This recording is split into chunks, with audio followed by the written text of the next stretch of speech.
was 5-kilogram tub of honey, which was shockingly cheap on Amazon. Obscenely cheap. Obscenely cheap. Almost offensively cheap. You know.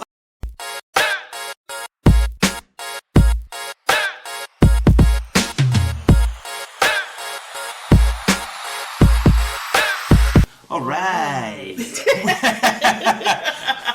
Welcome back, guys. It wouldn't be Food and That if I didn't start with a Matthew McConaughey style intro. All right.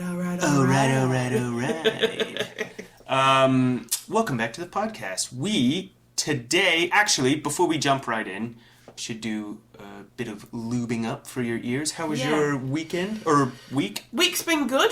Week's been very good. Yeah, Andy and I celebrated our 10-year anniversary. I saw that 10 years. Does it feel like 10 years? No, it doesn't. Obviously, we've had Terry for half of that. Yeah. So that has flown by. But has it really flown by? Because I remember when I got here was basically when I first met you guys. 3 days old. 3 days. Yeah. You were fresh out of the hospital. Yeah.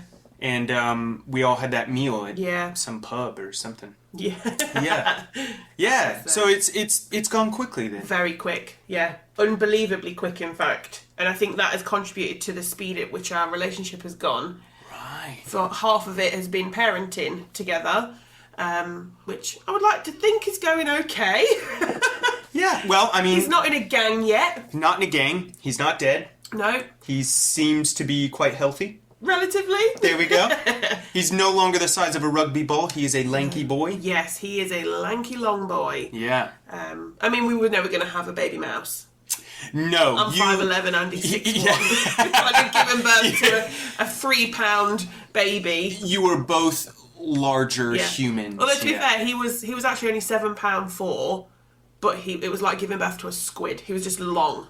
Was it really? Yeah, he was just a long Was it an arduous process? I know we're getting into now we're talking about pregnancy on a food podcast, but was it, I know some people are like, I was in labor for 2 days and then it was just the most painful thing, or was it one of those where it was like, before I knew it, I had a child? Pretty much that one, yeah. No. It was quite without going into a lengthy, long discussion, it was I would class a very positive experience. It wasn't arduously long or drawn out or traumatic, thankfully.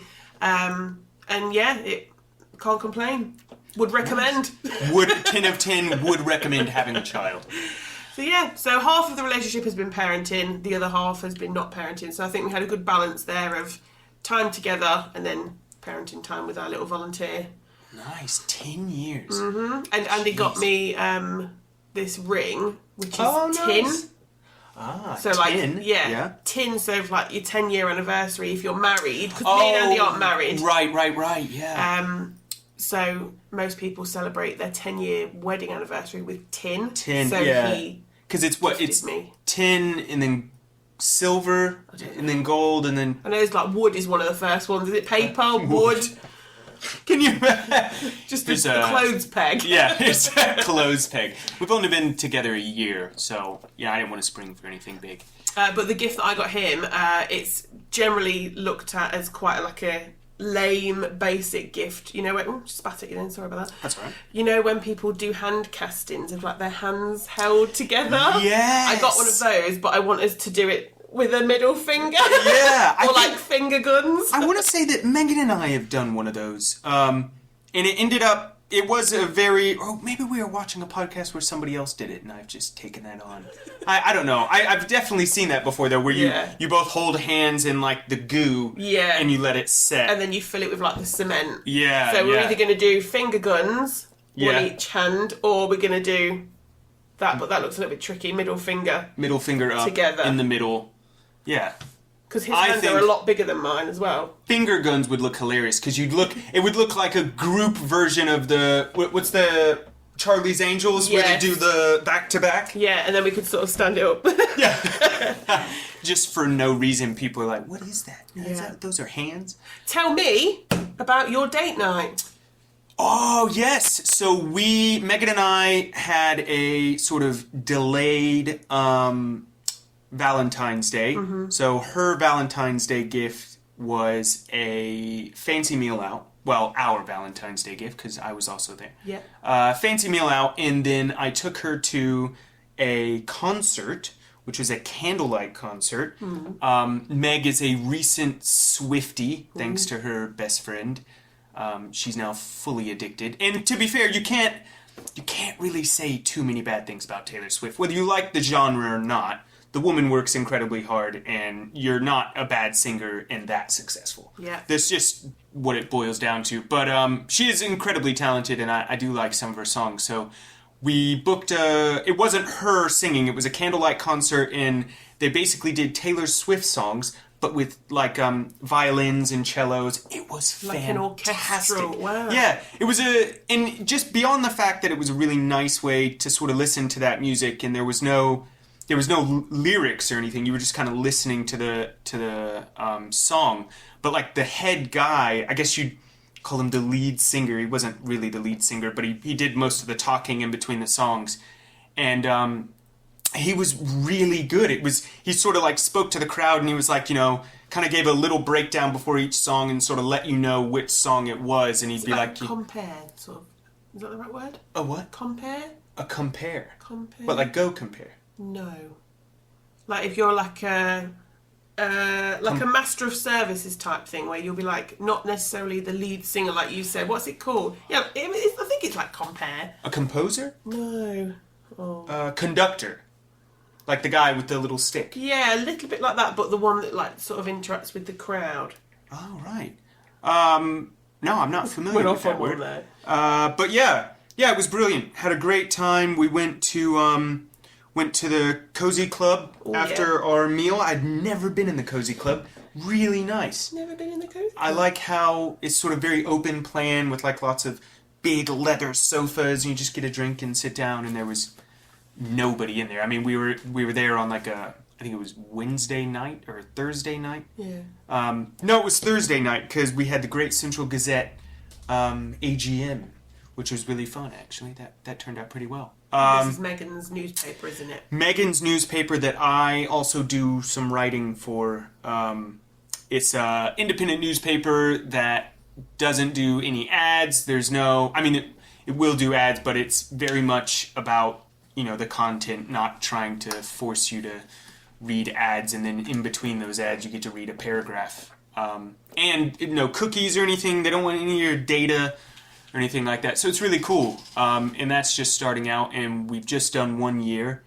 And so we had a big meeting with all the members because it is a cooperative. So it's owned by its subscribers or listeners or readers, sorry. That's exciting. But yeah. Yeah, it was really good. Had a good date night. And then what else did I do this week? Oh, I think I'm on TV. You think you're on TV? I think I'm on TV. I'm going to be on the news, I think. Why? So there was a massive data breach. It was a cyber attack on the Leicester Council. Yes. And the systems were taken down by Leicester Council to make sure no more damage was done, and they could sort of make sure everything was safe and all, boring IT stuff. But because everybody who works for the council needs to access computers for one reason or another, namely emails. Yeah. You need to be here for this training, blah, blah, blah. Well, we couldn't access any of our emails, and we haven't been able to for the last, 2-3 weeks. Wow. So the council said everybody who works for the council needs to come into City Hall and have their password reset in person. Oh, wow. And so there was just a long line of people funneling into the council, and BBC and ITV, I think, were out front, recording. They had, the full cameras and everything. There was a lady there in, a very bright magenta suit. And yeah, so I was in the background. Oh, I was going to do the, fingers up, but I thought, no, I don't want to, somebody will pick me out of a crowd. But yeah, so I might be on TV later. Wow. Look out for that, guys. It's not been going on this week, hasn't it? Yeah, very busy. So, this episode is going to be about food prep or meal prep, meal planning, a little bit of budgeting. Yeah. You've recently got a very exciting new toy. I have. So for a long time, as some of you might have seen on the Instagram page, I've mentioned a while back about buying meat in bulk. And storing that is fine for a certain amount of time, but you're not always going to get to use it in the time before it starts to sort of go over a little bit, a bit freezer burnt. Yeah. And the way that I do it generally is I get a Ziploc bag, squeeze all the air out of it, and then pop it in the... Hello, Warwick. Warwick has just joined us.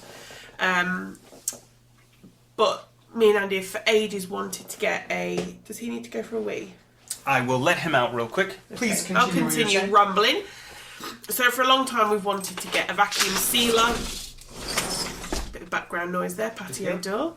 So we got one. I got one from the Next Day Devil themselves. Ah, yes. And it is fantastic. We went to Costco, we did the meat purchase, and then I did a whole heap of vacuum packing.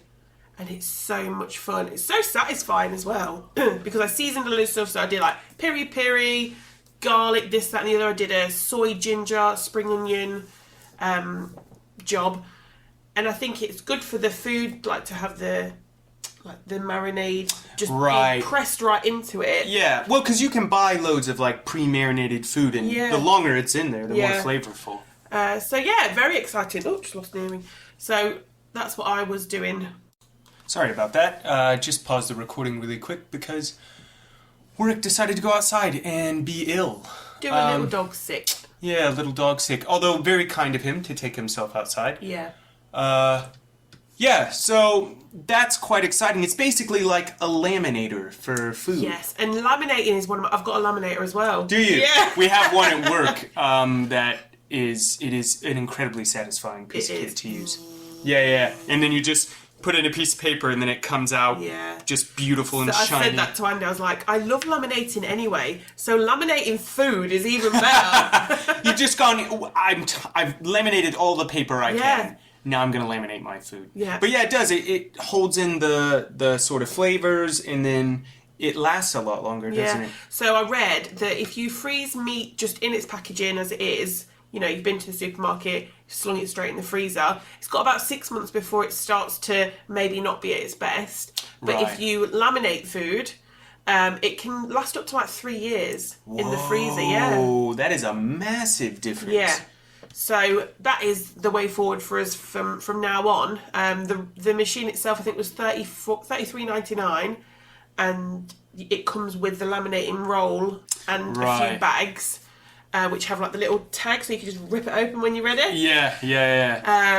My a lot of my my gallery now is like 4 videos that you sent me, like when you got it, and there's just.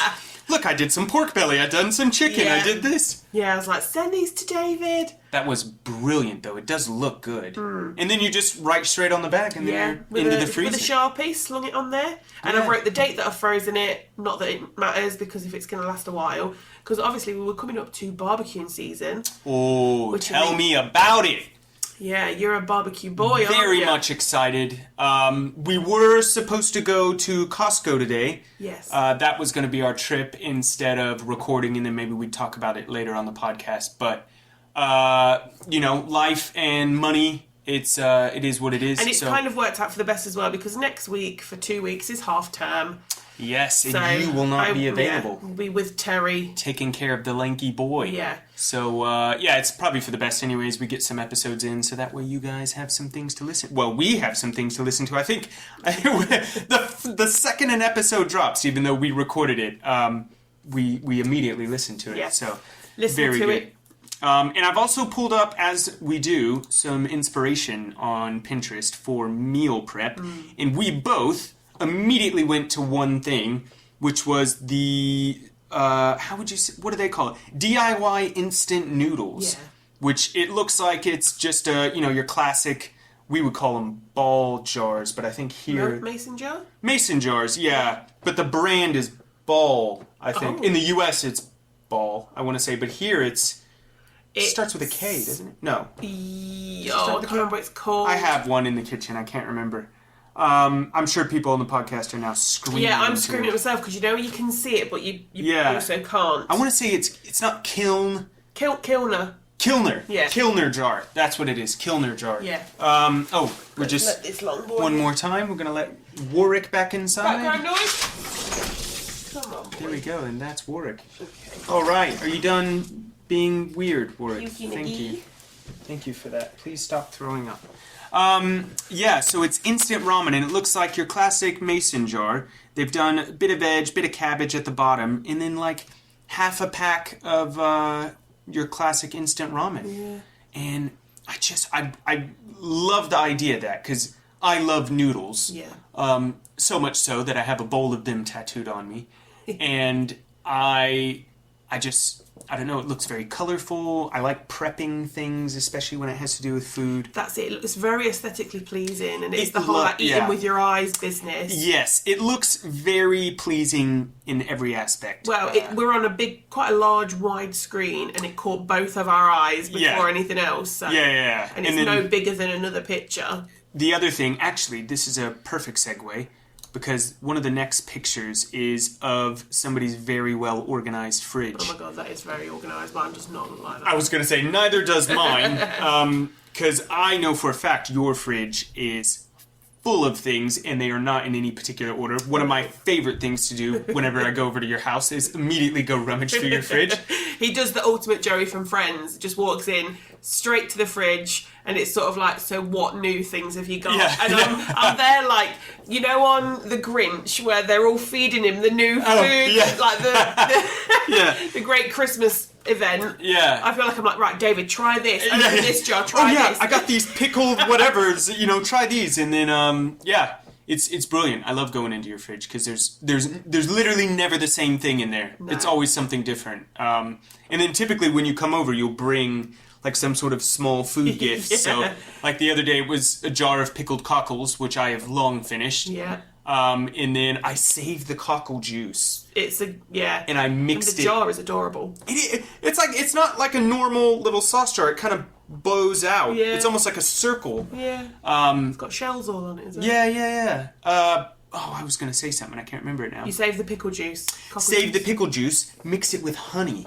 Ooh. And it was really nice on top of... I did a garbage bowl the other night, which I think even for me was top tier garbage, because we were having pad thai, and it was prawn pad thai, but it was a very small bag of prawns. Oh, bit of PPD. PPT.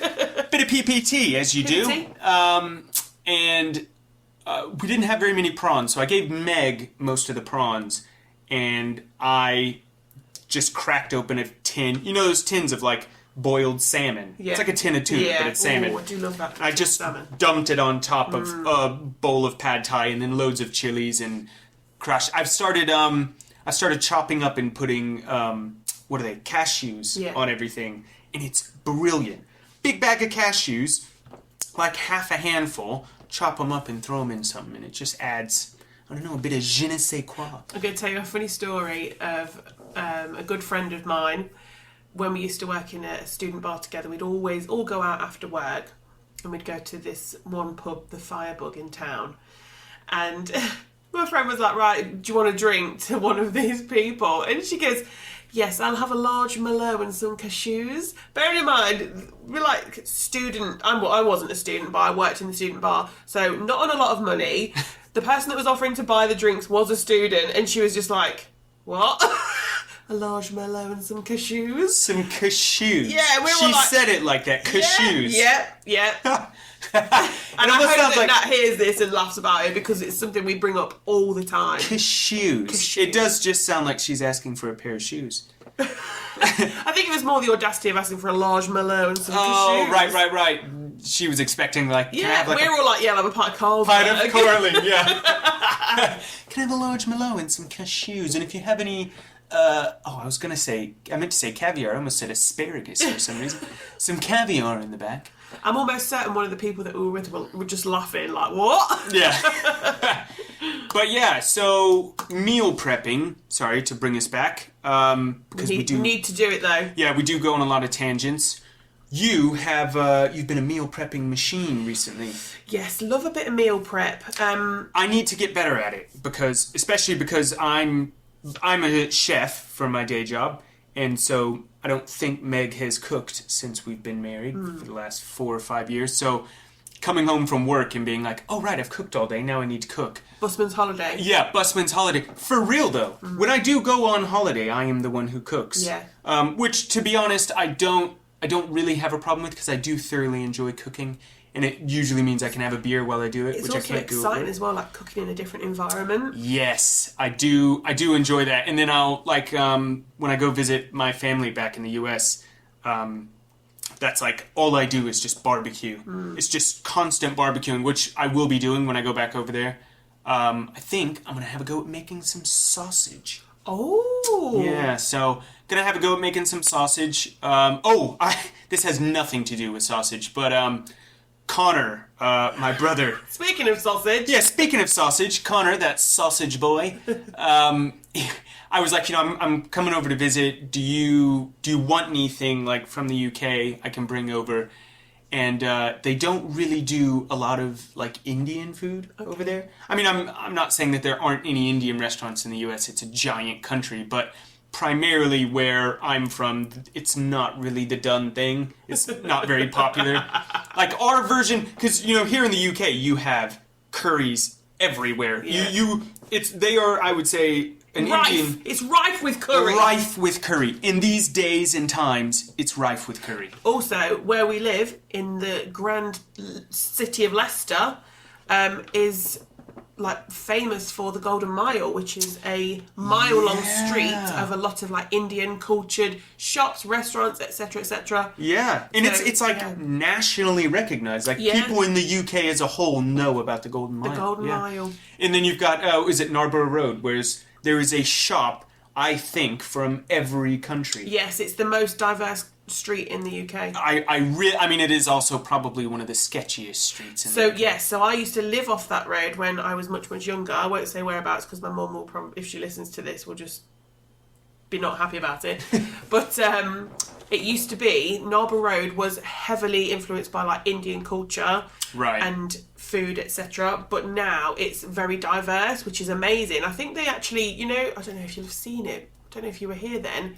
But their Channel 4 used to do intros from just Joe Blogs Off the Street. Oh, right. And they did one on Narborough Road, and then they did like a mini feature about it. And it was like just a video of different places on Narborough Road. And it is the most diverse street in the UK. Yeah, because it's not far from where I work. And they've got some pretty good butchers there. Because I, for work, buy typically halal meat. For those of you that don't know, the Muslim community, their meat has to be halal, which just means it's processed in a certain way. There's like a prayer that's said before the animal's killed, and then the animal has to be bled and blah, blah, blah. But, so it is the same thing. There's no difference in terms of like flavor or what it is. It's just prepared differently.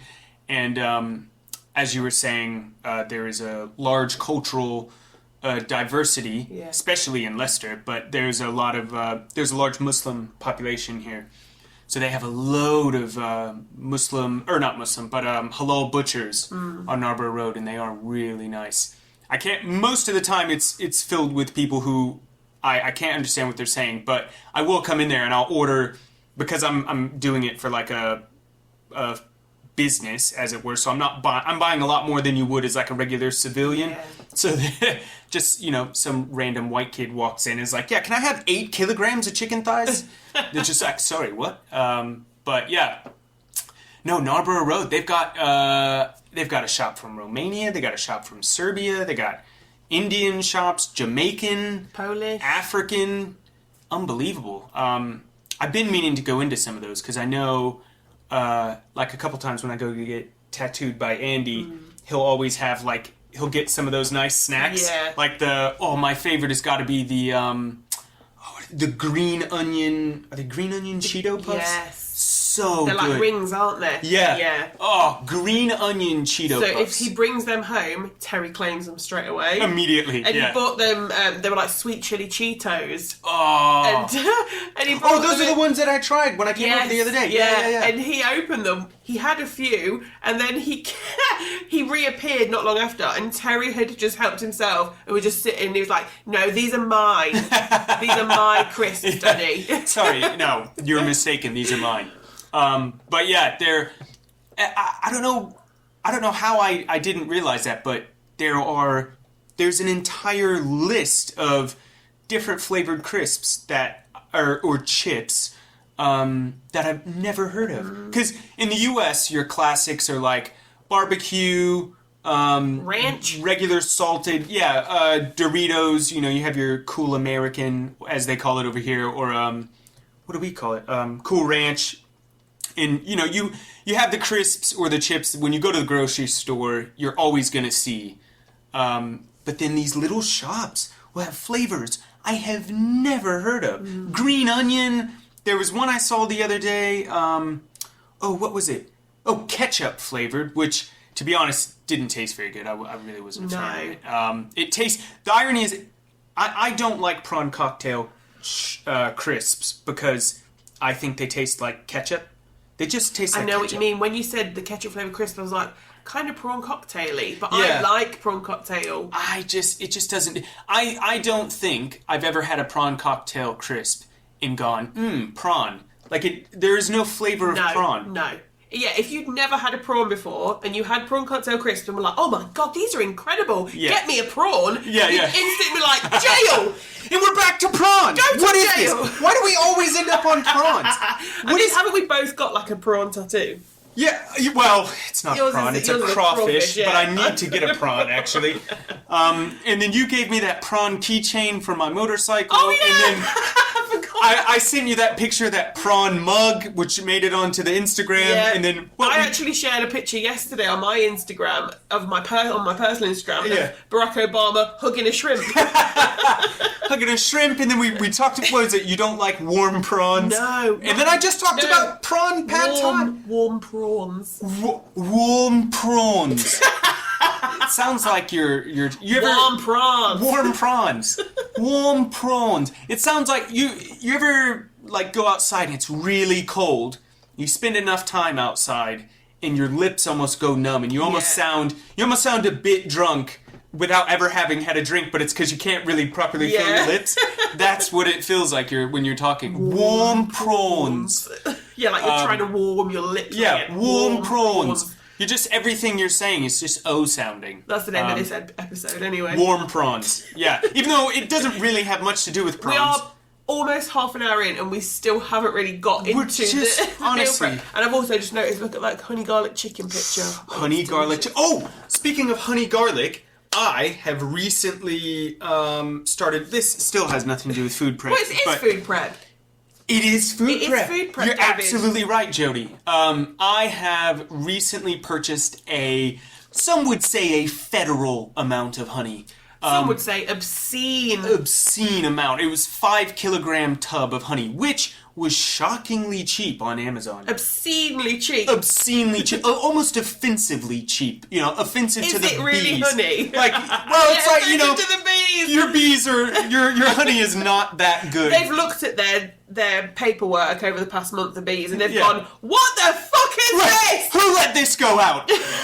But yeah, because you go into a shop and honey is one of those things that's just always expensive. No matter where you go, it's you buy a little bottle and it's expensive, and rightly so. Yes, to be honest, the process of honey is balmy. The process, the way we acquire it, we don't want to overrun the bees, and we need bees for everything when it comes to food. But honey is always something that's quite expensive. So I went on Amazon, bought a 5 kilogram tub of honey, and it cost me just over £10.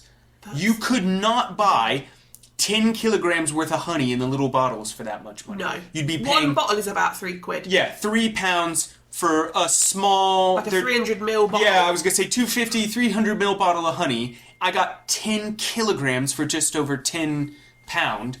And it was because I very much enjoy fermenting things. So... Typically, I do hot sauce, but I watch, I used to watch, I don't as much anymore, but Brad Leone, who I'm sure some of you have heard of, but he does YouTube and stuff like that, and he does a load of fermenting, and he fermented garlic in honey, which it's exactly the way it sounds. Put honey in, or take garlic cloves, sort of smash them to release the allicin. Yeah, loosen the goods. Yeah, and I think it's called the Maillard reaction, where it's sort of like the same thing with apples, where they go brown if you That's leave like the them. browning process. We spoke about that last week. Yes, yeah, exactly. Browning meat, it changes the flavour slightly. In the business is what we like to call a callback.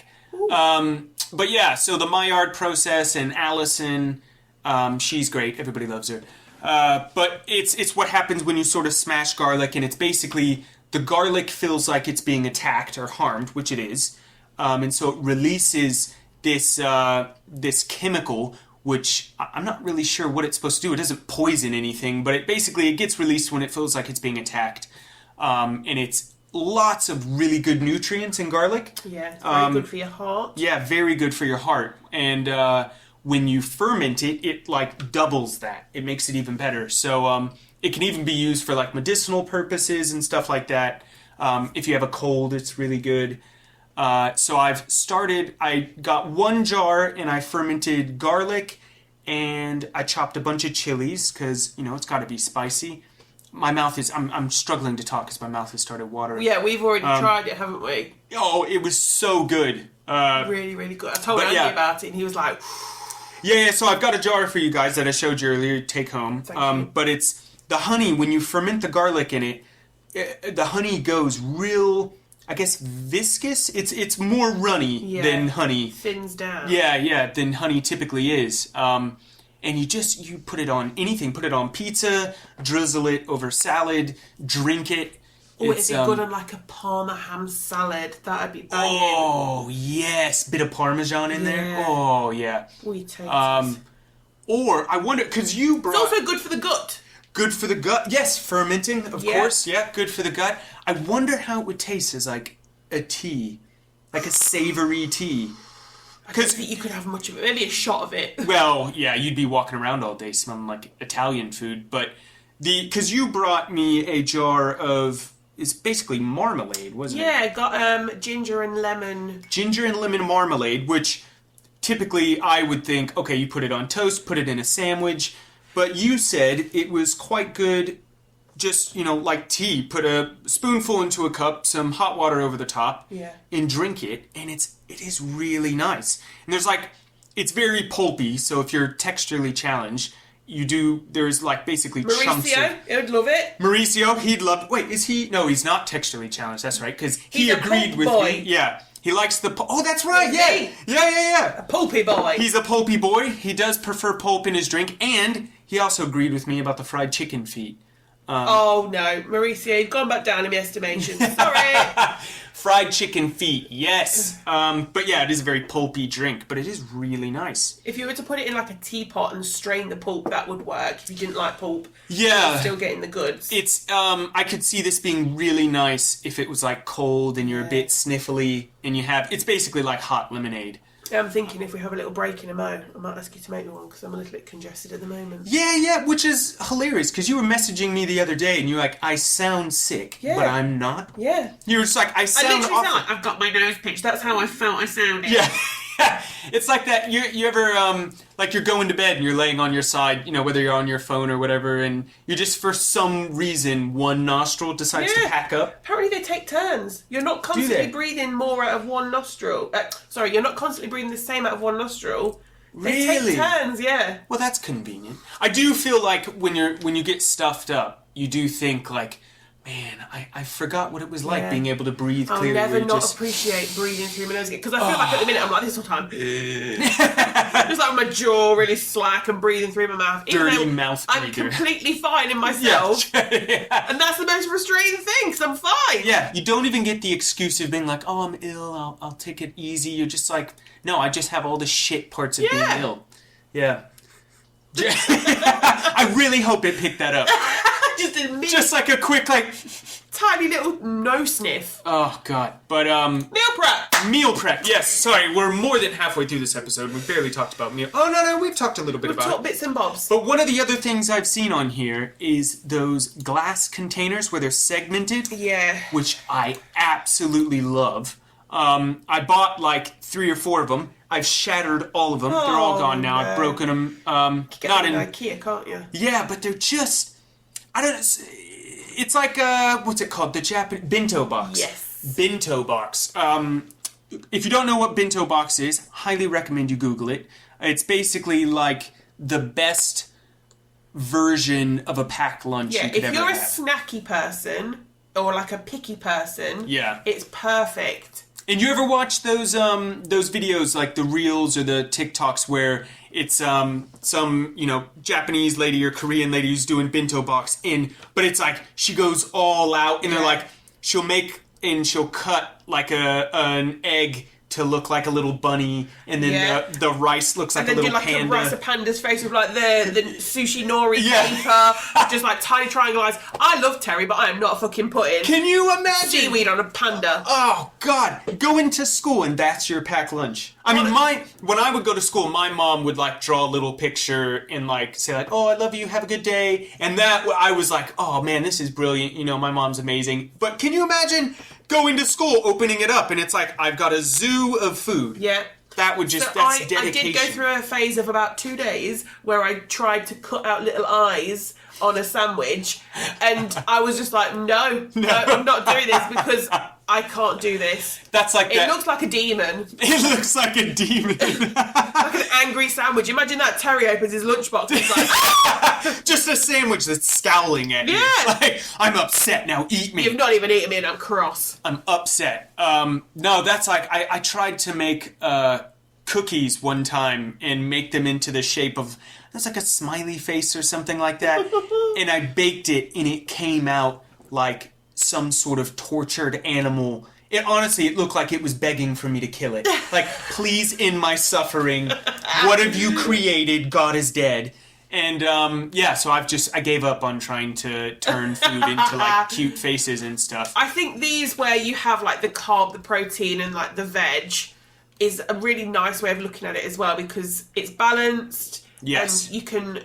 it's enough for one person for like a lunch meal. See, and I've always said one of my favorite reasons for loving cooking is because it's art that you can eat. Because, it's very easy to just throw things together, but there is something that's, like you said at the beginning of the podcast, you typically eat with your eyes first. Yeah. There's something where you get, like, I'm just looking at one, there's like rice, grilled chicken, and then broccoli. So you've got like white, the grilled sort of orangish chicken, and then you've got this bright green broccoli. And you look at that and you just think, oh, that just looks really nice. If you go back one, the one that's next to it looks good, but it doesn't look as exciting. No. Does it? No. I suppose it depends because we're both foodie freaks. We are. Whereas someone like, Megan or Craig, my brother, would happily just eat beige. Yeah. And that's that. That's their lifestyle. I do like making things look good. Like, what did you say your friend calls you with the... Put in the herb? Parsley bay. Parsley bay. Like, nobody needs to put sprinkling of parsley over the top of their food. In the grand scheme of things, you're probably not going to really taste it, depending on what you're eating. But it looks damn good. I've got parsley at the minute, and I did parsley bay something, and afterwards I was like, what a dickhead, but it looks good. But no, it's like this one here, I think it's a burrito bowl. I love burrito bowls. Yeah. I mean, one, the way that they've assembled this seems incredibly inefficient. It's just like the variety. But yeah, you've got like the bright yellow corn, coriander rice, orange chicken, and then you've got like red onion, green avocado, and then like some tomato, and it just... tomatoes look lovely as well. Can you imagine got a bit of salt on? I could just kill a burrito bowl right now. I'm so... I was really upset the other day because I realized, I hadn't thought about it in a long time, but I realized you don't have Chipotle here. No. And I was just really... I mean, I know Chipotle was like massive, a couple years ago, and it was like the... what they call it, like white girl lunch, where it's like, Chipotle, and that meme where the kid's like, Chipotle, I love Chipotle, I love Chipotle, but it is just so good. And I used to get, if I didn't get a burrito, which I would typically get, and it was the size of an infant newborn, and I would finish it, you'd get like a burrito bowl, and you just... it's just so good. Do you know where you should go that would probably be the most similar you would get if you've not already been there? Foss Park. Yeah. Fatouche. Fatouche. Fatouche. That doesn't sound Mexican. It's not. I think it's Lebanese street food. Yes, right. So they do like buns and things like that, but they do this, and that's where me and Andy will choose to go if it's just me and him. Fatouche. For a lunch, yeah. In Foss Park. At Foss Park in the food court. Right. And it's always very nice and quiet, and they have really nice drinks as well. Right. Megan and I need to go there then. You definitely do. Yeah, Fatouche. I don't think I've had much Lebanese food. Going back to Parsley Bay, this is a picture of Andy's food. So it's sourdough toast with butter, chopped sliced tomatoes, poached eggs, bacon, some pine nuts and parsley on the top because I'm just so bougie. Oh my god, Jody, that looks amazing. That needs to go on the Yeah, I've not Instagram. put it on yet because I put my own on, I think. Is that like a really fancy BLT then? Or like a breakfast? It's just no, like those are egg. breakfast on toast. Wow, those eggs look so white. That looks amazing. That doesn't even look like That's egg. not got any filters on either because I didn't upload it. So that's It's just as it so is. bright. This is what I'm saying. Well, you're going to put this on the Instagram, right? Yes, I'll put it on the So Instagram. you guys will be able to see. But this is exactly what I'm talking about. You've got, what is that, hot sauce on top? Yeah, Cholula, yeah. Oh, yeah. Oh, God, my mouth is... So we go to somewhere called Kai in Leicester. I have heard of that, Kai. Yes, yeah, and yep. it's a very similar sort of look to what they do, and they put microgreens on as well, like a little sprinkling. Yes. Oh, yeah, that's right. You So just that one brought was over mine. some I had microgreens. guacamole, poached eggs, tomatoes, and a bit of Cholula. I think a poached egg is the best way to eat an egg. I even ate it a little bit, quite runny for me. Ah, Normally I wow, can that be- is runny, yeah. I mean, the other one was an absolute just powder. Have you ever eaten a raw egg? No, my brother used to though.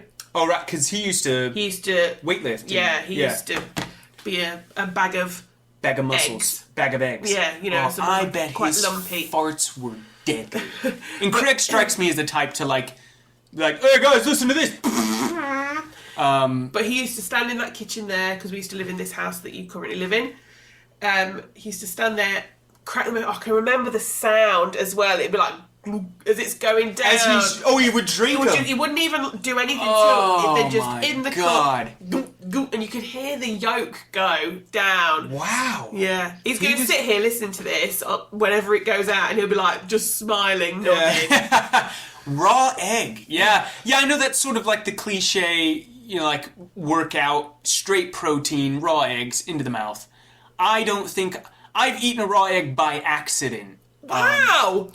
Wow. How? Oh, how? It turned into it was why, and then it turned into how. So it Why? made a wow.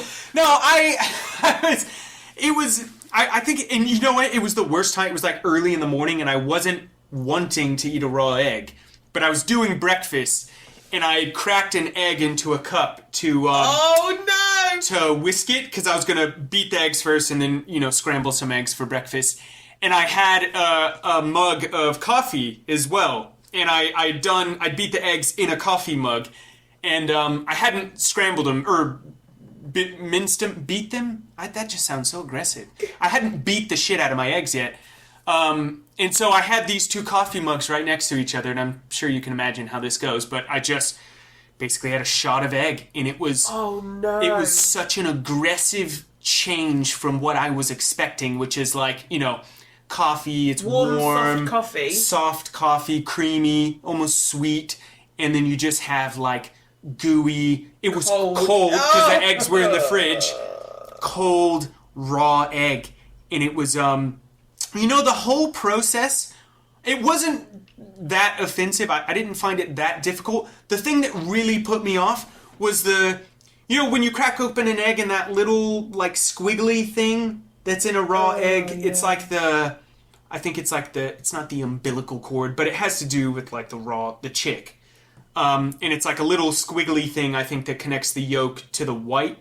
But that was it was almost like cartilagey. It's very hard. You've ruined my day. And I was not ready for that. Because once I did it, I was like, oh wow, this is definitely not coffee. And then just got like this hard... like egg cartilage in my mouth, and I was just like, wow, this is one of the more unpleasant things I think I've experienced. That sounds horrendous. Yeah, that would make me cry. It was an assault on the senses. I will But flavor-wise, I thought it was nice. It was rich. Did it taste like egg? Well, the white doesn't taste like anything, but I love egg yolk. I love how rich and like creamy it is. This is the worst thing you've ever talked about. Isn't it horrible? Meg has just come downstairs. She looks offended, really is the word. It's a food podcast. But yeah, so I ate a raw egg by accident, and that was an experience. What was I? Oh, eggs. Speaking of eggs, before my mind travels off somewhere else, have you ever eaten anything other than a chicken egg or a duck egg? Fish. Fish eggs. Ah, wow. That was well done, Jody. I did not expect you to say. Just slap me on my hand. Sorry, did my ring hit your knuckle? No. It was just incredibly painful. Yeah, well, next time. So, you talk about eggs like that again. Sorry about the noise in the background. Meg is... Sorry, I don't want him to... Releasing the beast. Do you need... Sorry, we're just trying to record and Meg's come downstairs and just wreaked havoc. It won't open any further. What are you doing? She's just playing with the door at this point. She's now. just opening and closing it I love having repeatedly. cold ankles, so this is fantastic. Thanks for this, Meg. You've come downstairs, made a load of noise, and then made the room really cold. It's my house too! No, eggs. I That's saw the only eggs I've the had. other day somebody was talking about eating a goose egg. Goose? Now, have you... A goose? How would you say goose? Goose. Goose. Goose? A What goose did you egg. say last week? And I was like, it sounds like you're saying it weird. You want a goose egg? Do you want a goose egg? I'll goose my eggs. But Have you had quail's eggs, haven't you? I have had quail's eggs. Yeah, you can put like 5 of them into like the size of a small saucer. But somebody was talking about eating goose egg. Have you? I can't say goose anymore now. Because have you ever had duck egg? No. Oh, Jody, you gotta get it together. Duck egg is fantastic. I do need to rethink my life choices.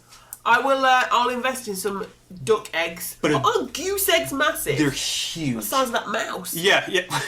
She's talking about the computer mouse. We don't just have Not like the pet mouse. There's not like I don't have a pet mouse. Also, you said that like there's just a pet mouse somewhere that we're all okay with. But yeah, goose egg is huge. I mean, a duck egg is bigger than a chicken egg already. Yeah. And it's weird because the shell is almost slightly translucent. Yeah, I remember you saying. But the yolk, it's got a much bigger yolk. Why are you pronouncing the L? Because it's there. Why would I? It's not yolk. I love a bit of egg yolk. The L is silent. Yolk. Megan? Yes? How do you say egg yolk? Yolk. Yolk. Yolk. No, but yolk is the thing that you have on a plane that you pull back on the yoke and it goes up. That might be for you, but not for me. So if you the next time you're flying a plane and the assistant I'll say, make pilot sure you says, grab the yolk. grab the yolk. Why? How do you say it? He Yolk. pronounces the L. Yolk. Yolk. Yolk. Okay, we need to know. Please message the Instagram. How do you pronounce it? Do you pronounce it like I do correctly yeah. and pronounce the letters that are there? Do you pronounce the L? Or do you say... How do you say? Yolk. Yolk. Yolk. Yolk. Like joke with a Y. Yolk. It's like... I don't know. It just sounds like somebody's like... It's like woke in yo. I feel like this podcast is just me taking apart I'm woke, the but way- I'm cool. I'm yoke. But yeah, no, it's, I didn't even remember what the fuck I was talking about now. The yolk. Yes, Jody. We've been talking about yolks for 20 minutes now. The yolk is what? Oh, it's goose egg. the yolk. Fill in the blank. The yolk, you looked so frustrated just then, where you just went, the yolk is what, David? Focus. Focus. Yolkus. Yolk is, oh God, we've gone so far off the rails. Yolk, the yolk in I can't even say it now. I can't even take myself seriously. Right, tell us about The the yellow goose egg. ball Yeah. in the goose egg, or the duck egg, The pre-bird. the pre-bird is giant. Yes. Like even bigger than, the scaled up version of that egg. Is there more yolk to white? Yeah. Ooh. So, best in bit. like a normal chicken egg, it's, I would say 50-50, maybe 70-30 in favor of the white. Yeah, there's But- definitely more white. Yeah, more white. It's the other way around for a duck egg. And you poach it. Duck. A duck egg. Oh. Yeah. Which are pretty easily acquirable. Yeah. Although I was very disappointed. You get them at garden centres. I was just going to say, Megan and I went to a garden center like last week. and they didn't have any duck eggs. They had chicken eggs. I was really upset. And then I asked the lady, I was like, where are all of your duck eggs? And she said, they are very difficult to get a hold of now. All in the duck's butts. Yeah, so we bought a duck, and we're just Hanging out with the mouse. Hanging out with the mouse and the duck butt. But yeah, no duck eggs. So if you guys can get a hold of a duck egg, post us just one duck egg. Don't wrap it in anything. Yeah, just write on the eggshell the address. Yeah, Jesus, take the wheel. Right on the eggshell. Can you imagine writing on the eggshell, putting a stamp on the egg in the mail? Or carrier pigeon. Put it in the pigeon's butt. Yeah, and then it can poop it back out. Poops it out. Do pigeons lay eggs? Yeah, of course they do. They're a bird. Yeah. I can't imagine a pigeon on a labour ward. Like a pigeon human lays an egg. But I thought... It's a bird, of course it lays an egg. Yeah, but then snakes also lay eggs. Okay. What's the prereq for laying eggs? What is it that you have to... Oh, it's mammals. That's what it is. Mammals lay eggs, except... Duck-billed platypus. No, mammals don't lay eggs. Because obviously we don't lay eggs. No. Non-mammals lay eggs. Myself over a room. Except... just Terry coming out of an egg. Can you imagine Terry punching through an egg? He would. But except for platypuses... they're a mammal that makes eggs and milk. And milk. Because creatures that make eggs don't make milk. They look like a beaver and a duck had a child. And they've got poison spines. Yeah, they have these poisonous little spikes. I love that we're ending a food podcast We're going to have to do a part 2, aren't we? Platypuses. The actual meal prepping. Meal planning. Meal planning about platypuses. But yeah, they have these spiky little fangs. Like, you know how on a dog they have dew claws? Yes. It's like that, but it's really poisonous. Yeah. And they have these little sacs. They were just a jumble of what was left over at the end of creation. They are the garbage bowl of animals, basically. They're the David of the animal world. Well, I'm not a garbage bowl. Well, you love a garbage bowl. I do love a garbage bowl. If you could choose your pet, it would be... It'd be a platypus, yeah. Yeah, and I'd name it Perry. Perry from Phineas and Ferb? Phineas. From Feminine Ferbs. Feminine Ferbs. Feminine... Oh, God. Feminine Snicket. Are you all right? How do you say? I'm just going to let you write this one out. Feminist. No! What is it? Say it! Phineas! It's an N! I was going with an N. God, I genuinely for a second was like, I need to go check into a hospital. Do we need to take you somewhere? No! Stop! Phineas in Ferb. Wow, that's upsetting. That's really upsetting that I've not been able to do that. I'm really upset with myself, honestly. I really don't like how that went. I'm going to think about that later. And just, you're going to give yourself second-hand embarrassment later I'm going to give myself a talking to later and then you'll forget, and when this episode goes out, you'll go, oh, shit, here we go. Phineas and Ferb. Oh, God. I just can't. Phineas and Ferb. I didn't even hear it that time. Okay, we're going to end the podcast here, because I've just We're going to take David to the hospital and just get him checked. Well, we'll end it there with Phineas and Ferb. Yeah. All right, bye. Bye.